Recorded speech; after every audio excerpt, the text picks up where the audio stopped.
తెలుగు ప్రజానీకానికి నమస్కారం. ఇప్పుడు దిష్టి అనే ఒక పదం తెలుగు రాష్ట్రాల్లో ఎక్కువగా వినిపిస్తుంది. ఈ దిష్టి అనేది ఏంటంటే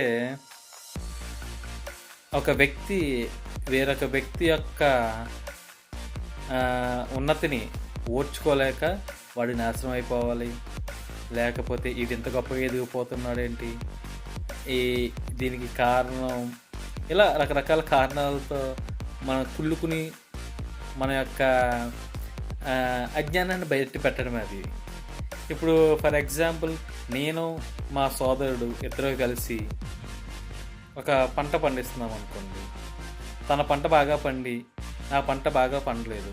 నా పంట బాగా పండకపోవడానికి గల కారణం నా తమ్ముడి యొక్క లేకపోతే నా సోదరుడి యొక్క దిష్టి. తను ఏడిపే నా పంటకి నాశనం కలిగింది, నా పంట పాడైపోవడానికి గల కారణం నా సోదరుడి దిష్టే అని నేను అన్నాను అనుకోండి. అది ఎంత హాస్యాస్పదంగా ఉంటుంది, ఎంత అవివేకం, ఎంత అజ్ఞానంగా ఉంటుంది. పంట నాశనం అయిపోవడానికి కారణం అనేకమై ఉండవచ్చు.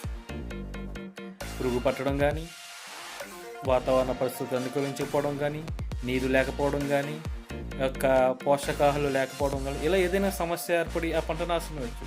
అలా శాస్త్రీయంగా కాకుండా ఎదుటివారి దిష్టి పెట్టడం వల్ల నా పంట నాశనం అయిపోయిందని అనుకోవడం ఎంతైతే మూర్ఖత్వమో, అలాగే కోనసీమలో కొబ్బరి చెట్లు ఎండిపోవడానికి గల కారణం తెలంగాణ యొక్క ప్రజలనే కానీ, లేకపోతే తెలంగాణ యొక్క దిష్టి అనే కానీ, ఈ యొక్క మాట్లాడడం అనేది అవివేకం అని నా ప్రగాఢ నమ్మకం.